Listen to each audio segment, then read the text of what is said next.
Recording नहीं start हो रही।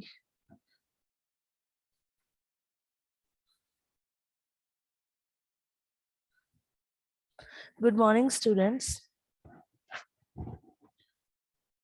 Today we are going to start with chapter number 9, which is coordination compounds. ठीक है, पहला मैं ਤੁਹਾਨੂੰ basically ਦੱਸਿਆ ਹੋਇਆ ਸੀ ਵੀ ਜਿਹੜੇ coordination compound ਤੇ complex compound ਆ, coordination, ठीक है, ਤੇ complex compound ਆ ਜਿਹੜੇ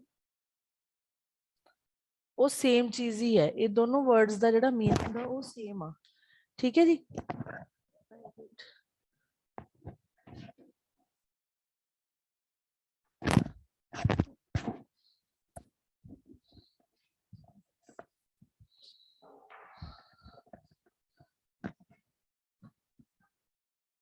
ਕੋਆਰਡੀਨੇਸ਼ਨ ਕੰਪਲੈਕਸ, ਜਦੋਂ ਮੈਂ ਤੁਹਾਨੂੰ ਆਪਾਂ ਪਹਿਲਾਂ ਕਿਤੇ ਵਰਡ ਆਉਂਦਾ ਸੀ ਕੋਆਰਡੀਨੇਸ਼ਨ ਜਾਂ ਕੰਪਲੈਕਸ, ਠੀਕ ਹੈ, ਉੱਥੇ ਮੈਂ ਤੁਹਾਨੂੰ ਕਹਿੰਦੀ ਹੁੰਦੀ ਸੀ ਜਦੋਂ ਸਕੁਆਇਰ ਬ੍ਰੈਕਟ ਹੋਵੇ ਕੰਪਾਊਂਡ ਦੇ ਵਿੱਚ, ਹਨਾ, ਤੇ ਉਹ ਸਿੰਪਲੀ ਤੁਸੀਂ ਕਹਿ ਦੇਣਾ ਵੀ ਉਹ ਕੋਆਰਡੀਨੇਸ਼ਨ ਕੰਪਾਊਂਡ ਆ।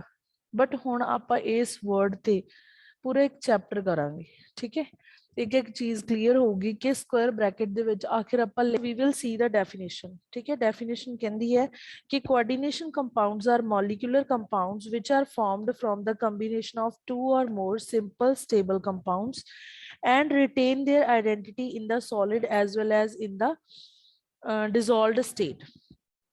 ਜਿੱਥੇ ਚੈਪਟਰ ਸਟਾਰਟ ਹੁੰਦਾ ਹੈਗਾ 873 ਪੇਜ ਆ ਮੇਰੀ ਬੁੱਕ ਦਾ, ਉੱਥੇ ਇਹ ਡੈਫੀਨੇਸ਼ਨ ਦਿੱਤੀ ਹੋਈ ਆ ਕਿ ਕੋਆਰਡੀਨੇਸ਼ਨ ਕੰਪਾਊਂਡ ਉਹ ਮੋਲੀਕੂਲਰ ਕੰਪਾਊਂਡ ਆ ਜਿਹੜੇ ਕਿ ਦੋ ਜਾਂ ਦੋ ਤੋਂ ਜ਼ਿਆਦਾ ਸਿੰਪਲ ਸਾਲਟਸ ਤੋਂ ਮਿਲ ਕੇ ਬਣਦੇ ਆ, ਠੀਕ ਹੈ, ਦੋ ਜਾਂ ਦੋ ਤੋਂ ਸਿੰਪਲ ਸਾਲਟਸ ਤੋਂ ਮਿਲ ਕੇ ਬਣਦੇ ਆ and retain their identity in the solid as well as in the dissolved state। ਤੇ ਉਹ ਆਪਣੀ ਆਇਡੈਂਟੀਟੀ ਜਿਹੜੀ ਆ ਉਹ ਰਿਟੇਨ ਕਰਦੇ, ਰਿਟੇਨ ਹੁੰਦਾ ਵੀ ਆਪਣੀ ਆਇਡੈਂਟੀਟੀ ਨੂੰ ਲੂਜ਼ ਨਹੀਂ ਕਰਦੇ, ਚਾਹੇ ਉਹ ਡਿਸੋਲਵਡ ਸਟੇਟ 'ਚ ਹੋਣ ਤੇ ਚਾਹੇ ਉਹ ਸੋਲਿਡ ਸਟੇਟ ਦੇ ਵਿੱਚ ਹੋਣ, ਠੀਕ ਹੈ। ਇਸ ਚੀਜ਼ ਨੂੰ ਮੈਂ ਥੋੜਾ ਜਿਹਾ ਕਲੀਅਰ ਕਰਦੀ ਹਾਂ। ਜਿਵੇਂ ਮੈਂ ਤੁਹਾਨੂੰ ਐਕਸਪੈਰੀਮੈਂਟ ਕਰਵਾਏ ਸੀਗੇ, ਠੀਕ ਹੈ, ਉਹਦੇ ਵਿੱਚ ਆਪਾਂ ਮੋਹਰਜ਼ ਸਾਲਟ ਯੂਜ਼ ਕਰਦੇ ਸੀ, ਮੋਹਰਜ਼ ਸਾਲਟ।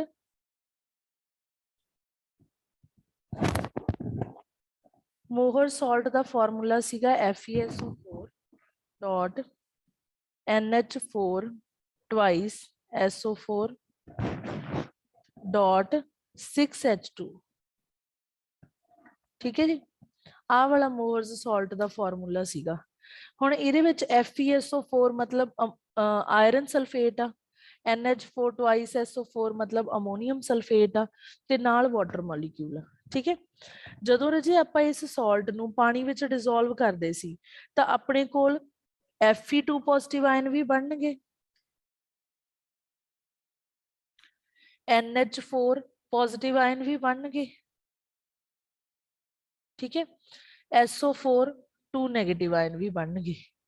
ਮਤਲਬ ਕਿ ਸਾਰੇ ਜਿਹੜੇ ਹੈਗੇ ਆ ਉਹ ਆਇਓਨਾਈਜ਼ਡ ਹੋ ਤੇ ਸਾਰੇ ਆਇਨਸ ਅਲੱਗ-ਅਲੱਗ ਹੋ ਜਾਣਗੇ। ਸਮਝ ਲੱਗ ਗਈ? ਇਸ ਤਰ੍ਹਾਂ ਦਾ ਜਿਹੜਾ ਸਾਲਟ ਹੈਗਾ ਜਿਹਦੇ ਵਿੱਚ ਦੋ ਸਾਲਟ ਮਿਕਸ ਆ, ਠੀਕ ਹੈ, ਇਹਨੂੰ ਅਸੀਂ ਕਹਿੰਦੇ ਆ ਡਬਲ ਸਾਲਟ, ਠੀਕ ਹੈ। Mohr's salt is a double salt ਜਿਹਦੇ ਚ ਦੋ ਸਾਲਟਸ ਦਾ ਕੰਬੀਨੇਸ਼ਨ ਆ, ਕਿਹੜੇ ਕਿਹੜੇ? ਆਇਰਨ ਸਲਫੇਟ ਤੇ ਅਮੋਨੀਅਮ ਸਲਫੇਟ, ਠੀਕ ਹੈ। ਬਟ ਹੁਣ ਕੋਆਰਡੀਨੇਸ਼ਨ ਕੰਪਾਊਂਡ ਦੇ ਵਿੱਚ ਕੀ ਹੁੰਦਾ? I will give you one example of coordination compound, ਠੀਕ ਹੈ। ਜਿਵੇਂ ਆਪਣੇ ਕੋਲ ਹੈਗਾ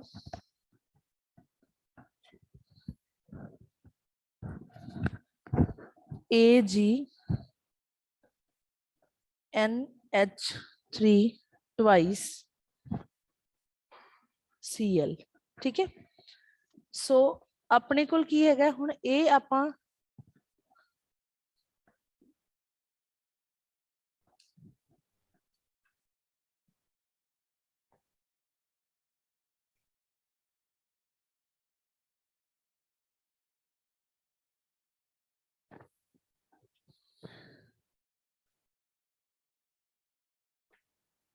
हाँ जी बच्चे, आवाज आ रही है मेरी?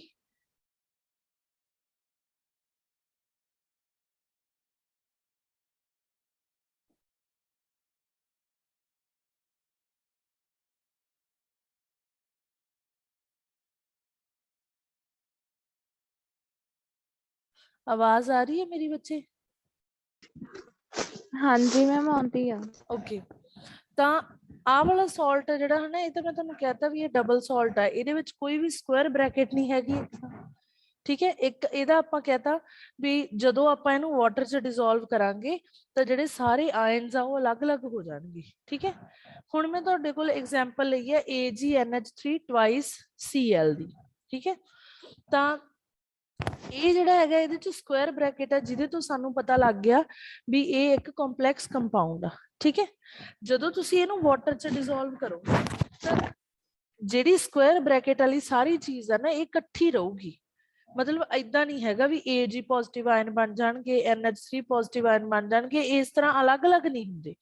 ਇਹ ਸਾਰੀ ਚੀਜ਼ ਇਕੱਠੀ ਰਹਿੰਦੀ ਹੈ, ਜਸਟ Cl ਨੈਗੇਟਿਵ ਆਇਨ ਅਲੱਗ ਹੋਣਗੇ। ਕਿਉਂ? ਕਿਉਂਕਿ ਉਹ ਸਕੁਅਰ ਬ੍ਰੈਕਟ ਤੋਂ ਬਾਹਰ ਆ। ਸਮਝ ਆਈ ਗੱਲ? ਡਬਲ ਸਾਲਟ ਤੇ ਕੋਆਰਡੀਨੇਸ਼ਨ ਕੰਪਾਊਂਡ ਚ ਡਿਫਰੈਂਸ ਇਹ ਹੁੰਦਾ ਹੈਗਾ ਵੀ ਜਿਹੜਾ ਡਬਲ ਸਾਲਟ ਆ ਉਹ ਆਇਓਨਾਈਜ਼ ਹੋ ਜਾਂਦਾ, ਤੇ ਜਿਹੜਾ ਕੰਪਲੈਕਸ ਕੰਪਾਊਂਡ ਆ ਉਹ ਆਇਓਨਾਈਜ਼ ਨਹੀਂ ਹੁੰਦਾਗਾ when we dissolve it in water. ਠੀਕ ਹੈ, ਪਾਣੀ ਦੇ ਵਿੱਚ ਉਹ ਆਪਣੀ ਆਇਡੈਂਟੀਟੀ ਨੂੰ ਰਿਟੇਨ ਕਰਦਾ, ਲੂਜ਼ ਨਹੀਂ ਕਰਦਾ। ਓਕੇ, ਹੁਣ ਇਹ ਜਿਹੜੀ ਸਕੁਅਰ ਬ੍ਰੈਕਟ ਵਾਲੀ ਚੀਜ਼ ਆ, ਇਹਨੂੰ ਅਸੀਂ ਕਹਿੰਦੇ ਆ ਕੋਆਰਡੀਨੇਸ਼ਨ ਐਂਟੀਟੀ। ਮੈਂ ਅਲੱਗ ਡੈਫੀਨੇਸ਼ਨਸ ਵੀ ਸਮਝਾਉਣੀ ਹੈ, ਬਟ ਮੈਂ ਇੱਕ ਵਾਰ ਥੋੜਾ ਜਿਹਾ ਇਹਦੇ ਤੋਂ ਤੁਹਾਨੂੰ ਇੰਟਰੋਡਕਸ਼ਨ ਦੇ ਦਿਆਂ। ਕੋਆਰਡੀਨੇਸ਼ਨ ਐਂਟੀਟੀ ਜਿਹੜੇ ਆ ਬ੍ਰੈਕਟ ਦੇ ਵਿੱਚ ਹੋਣਗੇ, ਟਵਾਈਸ 4 3 ਕੁਝ ਵੀ ਹੋਣਗੇ, ਉਹਨਾਂ ਨੂੰ ਅਸੀਂ ਕਹਿੰਦੇ ਆ ਲੀਗੈਂਡਸ। ਠੀਕ ਹੈ, ਜਿਹੜਾ ਇੱਥੇ ਮੈਟਲ ਹੋਊਗੀ, ਜਿਵੇਂ ਹੁਣ ਇਸ ਕੇਸ ਦੇ ਵਿੱਚ ਸਿਲਵਰ ਮੈਟਲ ਆ, ਕੋਈ ਵੀ ਮੈਟਲ ਹੋਊਗੀ ਉਹਨੂੰ ਅਸੀਂ ਕਹਿੰਦੇ ਆ central metal atom, central metal atom. ठीक है जी, क्लियर है बच्चे? नेक्स्ट पहला यस मैम। हाँ जी, पहला तुसी ना डिफरेंस दिता होया है 874 पेज ते, ओ देखो डबल सॉल्ट ते कोऑर्डिनेशन कंपाउंड दा। ठीक है, फर्स्ट पॉइंट जेड़ा मैं क्लियर कीता उन्होंने वही दस्या हैगा भी double salts exist only in solid state. जेड़े डबल सॉल्ट आ ओ सिर्फ ते सिर्फ सॉलिड स्टेट ही एग्जिस्ट करदे है and dissociate into ions in aqueous solution or in any other solvent। ਜਦੋਂ ਆਪਾਂ ਉਹਦਾ aqueous solution ਬਣਾਉਨੇ ਆ,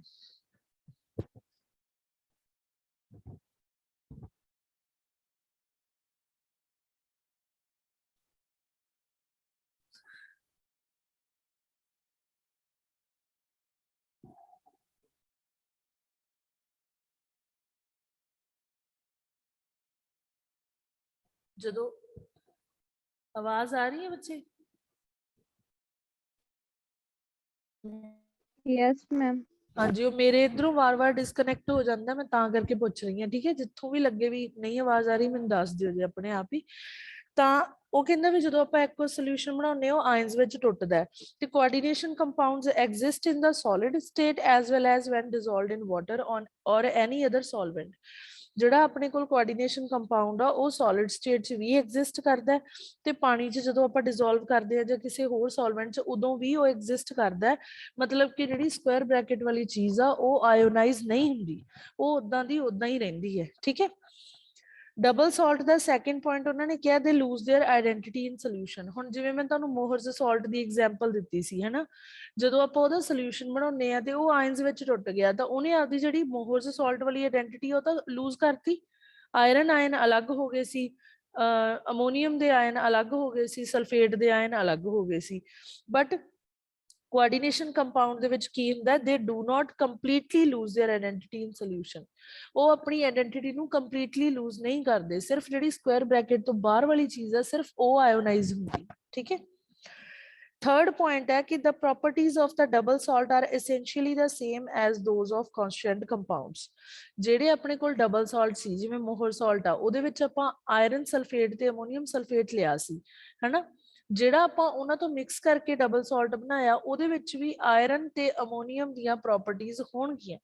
ਜਦੋਂ ਆਪਾਂ ਉਹਨੂੰ ਟੈਸਟ ਕਰਾਂਗੇ ਤਾਂ ਉਹ ਆਇਰਨ ਅਮੋਨੀਅਮ ਦੇ ਟੈਸਟ ਦੇਗਾ। ਠੀਕ ਹੈ, बट कोऑर्डिनेशन कंपाउंड ਦੀਆਂ ਜਿਹੜੀਆਂ ਪ੍ਰੋਪਰਟੀਜ਼ ਹੁੰਦੀਆਂ they are quite different from the constituents ਠੀਕ ਹੈ ਜਿਵੇਂ ਹੁਣ ਇਹਦੇ ਵਿੱਚ ਇਹਦੀਆਂ ਪ੍ਰੋਪਰਟੀਜ਼ ਜਿਹੜਾ ਇਹ ਪੂਰਾ ਬਣ ਗਿਆ ਸਕੁਆਇਰ ਬ੍ਰੈਕਟ ਵਾਲੀ ਚੀਜ਼ ਠੀਕ ਹੈ ਉਹਦੀਆਂ ਪ੍ਰੋਪਰਟੀਜ਼ ਅਮੋਨੀਅਮ ਤੇ ਸਿਲਵਰ ਤੋਂ ਡਿਫਰੈਂਟ ਹੋਣਗੀਆਂ ਵੈਸੇ ਜਿਹੜੇ ਸਿਲਵਰ ਆਇਨ ਤੇ ਅਮੋਨੀਅਮ ਆਇਨ ਜਿਹੜੀਆਂ ਪ੍ਰੋਪਰਟੀਜ਼ ਐਗਜ਼ਿਬਿਟ ਕਰਦੇ ਆ ਉਹਨਾਂ ਤੋਂ ਬਿਲਕੁਲ ਡਿਫਰੈਂਟ ਹੋਣਗੀਆਂ ਇਹਦੀਆਂ ਪ੍ਰੋਪਰਟੀਜ਼ ਠੀਕ ਹੈ फोर्थ पॉइंट उन्होंने कहा भी डबल सॉल्ट ਦੇ ਵਿੱਚ ਮੈਟਲ ਆਇਨਸ ਦੀ ਸਿਰਫ ਤੇ ਸਿਰਫ ਨਾਰਮਲ ਵੈਲੈਂਸੀ ਹੁੰਦੀ ਹੈ ਜਿਹੜੀ ਆਪਾਂ ਛੋਟੀਆਂ ਕਲਾਸਾਂ 'ਚ ਕਰਦੇ ਸੀਗੇ ਹਨਾ ਬਾਹਰ ਵਾਲੀ ਸ਼ੈਲ ਦੇ ਵਿੱਚੋਂ ਕਿੰਨੇ ਇਲੈਕਟ੍ਰੋਨ ਲੂਜ਼ ਕੀਤੇ ਗੇਨ ਕੀਤੇ ਬਟ ਕੋਆਰਡੀਨੇਸ਼ਨ ਕੰਪਾਊਂਡ 'ਚ ਮੈਟਲ ਆਇਨ ਦੀਆਂ ਵੈਲੈਂਸੀਜ਼ ਜਿਹੜੀਆਂ ਹੈਗੀਆਂ ਉਹ ਦੋ ਹੁੰਦੀਆਂ ਜਿਵੇਂ ਇਹਨਾਂ ਨੇ ਕਿਹਾ ਵੀ ਨੰਬਰ ਆਫ ਆਪੋਜ਼ਿਟਲੀ ਚਾਰਜਡ ਆਇਨਸ ਕਿੰਨੇ ਆ ਜਾਂ ਨਿਊਟਰਲ ਮੋਲੀਕਿਊਲ ਕਿੰਨੇ ਆ ਤੇ ਇੱਕ ਉਹਨਾਂ ਦੀ ਨਾਰਮਲ ਵੈਲੈਂਸੀ ਹੈ ਠੀਕ ਹੈ एक नॉर्मल वैलेंसी वाला पॉइंट है जेड़ा ये मैं तुहानू पूरा सॉल्व करके दिखाऊंगी उत्थे क्लियर हो जाऊगा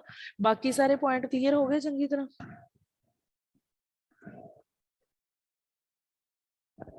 हाँ जी रजे बाकी पॉइंट क्लियर हो गए वैलेंसी वाले पॉइंट नू छड्ड के भी किवें ओह मेटल आयन दे अराउंड होणगे नेगेटिव आयन जां न्यूट्रल मॉलिक्यूल ओह मैं दसदी हां बाकी 3 पॉइंट्स डबल सॉल्ट ते कोऑर्डिनेशन कंपाउंड दे क्लियर हो गए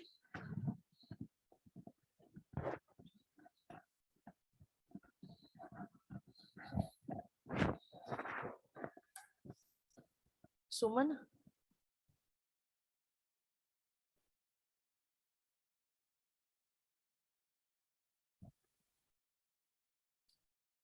सुप्रीत जसदीप कोई तो बोलो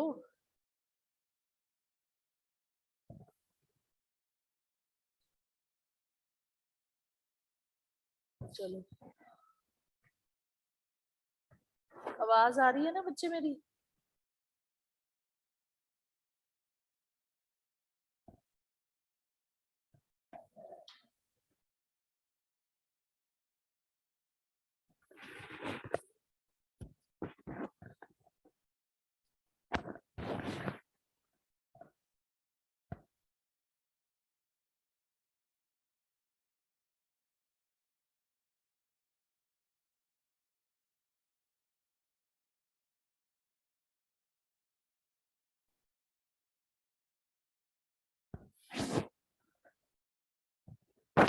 नेक्स्ट टॉपिक है जिहड़ा अपने कोले that is Werner's theory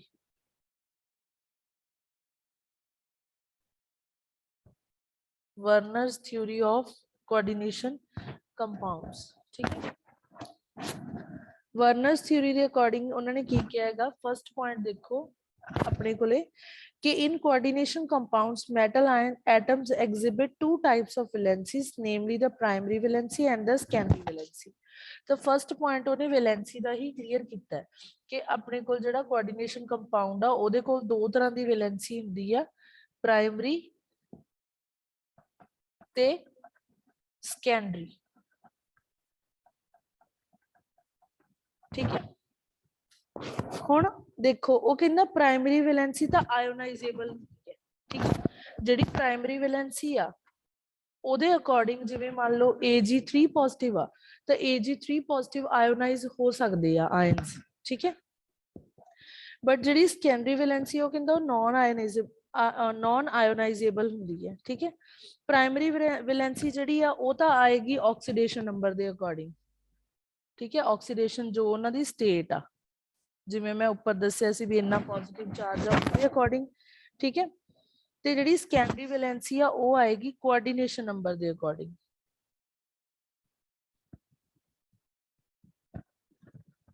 oxidation state ਰਜੇ ਮੈਂ ਤੁਹਾਨੂੰ ਡੀ ਐਂਡ ਐਫ ਬਲਾਕ ਦੇ ਵਿੱਚ ਵੀ ਸੋਲਵ ਕਰਨੀ ਦਿਖਾਈ ਸੀਗੀ ਹਨਾ ਆਪਾਂ ਰਿਡੌਕਸ ਰਿਐਕਸ਼ਨ ਚੈਪਟਰ ਦੇ ਵਿੱਚ ਕਰਦੇ ਹੁੰਦੇ ਸੀ 11th ਦੇ ਵਿੱਚ ਤੇ ਜਿਹੜੀ ਸੈਕੰਡਰੀ ਵੈਲੈਂਸੀ ਉਹਨੇ ਵਰਡ ਯੂਜ਼ ਕੀਤਾ ਕੋਆਰਡੀਨੇਸ਼ਨ ਨੰਬਰ ਇਹ ਵੀ ਆਪਾਂ ਸੋਲਿਡ ਸਟੇਟ ਚੈਪਟਰ 'ਚ ਯੂਜ਼ ਕੀਤਾ ਸੀ ਕੋਆਰਡੀਨੇਸ਼ਨ ਨੰਬਰ ਹੁੰਦਾ ਹੈਗਾ ਨੀਅਰੈਸਟ ਨੇਬਰਸ ਕਿੰਨੇ ਆ ਜਿਹੜੇ ਟੱਚ ਕਰ ਰਹੇ ਆ ਠੀਕ ਹੈ ਤਾਂ ਸੇਮ ਵੇ ਇਹਦੇ ਵਿੱਚ ਸੈਕੰਡਰੀ ਵੈਲੈਂਸੀ ਹੋਏਗੀ ਵੀ ਕਿੰਨੇ ਉਹਦੇ ਨੇਬਰਸ ਆ ਨੇੜੇ ਉਹਦੇ ਠੀਕ ਹੈ ਜਿਵੇਂ ਆਪਾਂ ਕਿਹਾ ਸੀਗਾ ਵੀ AgNH3 ਟਵਾਈਸ ਆ ਠੀਕ ਹੈ ਤਾਂ ਹੁਣ Ag ਦੇ ਨੇੜੇ ਮੰਨ ਲਓ 2 ਆ ਨੇਬਰਸ ਠੀਕ ਹੈ ਤਾਂ ਇਹਦਾ ਜਿਹੜਾ ਕੋਆਰਡੀਨੇਸ਼ਨ ਨੰਬਰ ਆ ਉਹ ਹੋਏਗਾ 2 ਠੀਕ ਹੈ ਵੀ ਜਿੰਨੇ ਉਹਦੇ ਨਾਲ ਅਟੈਚ ਆ ਡਿਫਰੈਂਟ ਐਟਮਸ ਠੀਕ ਹੈ ਨੈਕਸਟ ਸੈਕਿੰਡ ਪੁਆਇੰਟ ਉਹਨਾਂ ਨੇ ਕਿਹਾ ਹੈਗਾ every metal atom has a fixed number of secondary ਵੈਲੈਂਸੀਜ਼।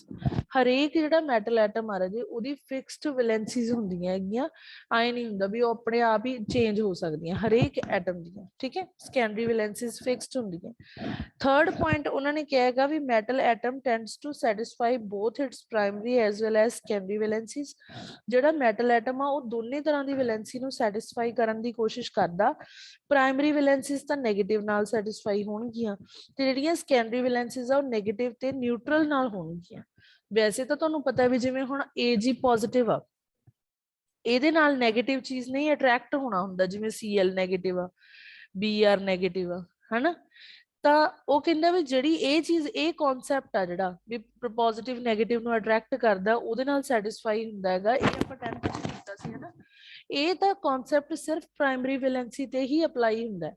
Secondary valency ਜਿਹੜੀ ਆ ਉਹ ਨੈਗੇਟਿਵ ਆਇਨ ਨਾਲ ਵੀ ਸੈਟਿਸਫਾਈ ਹੋ ਸਕਦੀ ਹੈ, ਨਿਊਟਰਲ ਨਾਲ ਵੀ ਸੈਟਿਸਫਾਈ ਹੋ ਸਕਦੀ ਹੈ।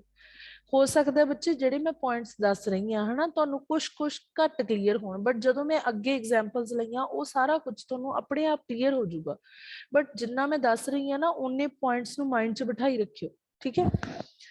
ਨੈਕਸਟ ਆਪਣੇ ਕੋਲ ਹੈਗਾ ਕਿ ਸੈਕੰਡਰੀ ਵੈਲੈਂਸੀਜ਼ ਇਸ ਤਰ੍ਹਾਂ ਨਾਲ ਡਾਇਰੈਕਟ ਕਰਨੀ ਹੈ ਵੀ ਉਹ ਡੈਫੀਨਿਟ ਜਿਓਮੈਟਰੀ ਦੇ।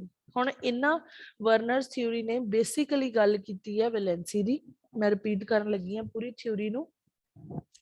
ਉਹ ਕਹਿੰਦਾ ਕਿ ਵੈਲੈਂਸੀਜ਼ ਜਿਹੜੀਆਂ ਹੈਗੀਆਂ they are of to types, ਠੀਕ ਹੈ, ਪ੍ਰਾਇਮਰੀ ਐਂਡ ਸੈਕੰਡਰੀ।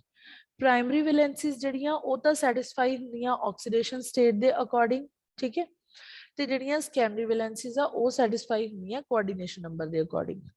ਹਰੇਕ ਐਟਮ ਦੀਆਂ ਫਿਕਸਡ ਨੰਬਰ ਆਫ ਸੈਕੰਡਰੀ ਵੈਲੈਂਸੀਜ਼ ਹੁੰਦੀਆਂ, ਮਤਲਬ ਉਹ ਫਿਕਸਡ ਨੰਬਰ ਆਫ ਜਿਹੜੇ ਐਟਮਸ ਆ ਉਹਨਾਂ ਨੂੰ ਹੀ ਆਪਦੇ ਆਲੇ ਦੁਆਲੇ ਨੇਬਰਸ ਦੇ ਤੌਰ ਤੇ ਰੱਖ ਸਕਦਾ, ਅਕਮੋਡੇਟ ਕਰ ਸਕਦਾ, ਠੀਕ ਹੈ।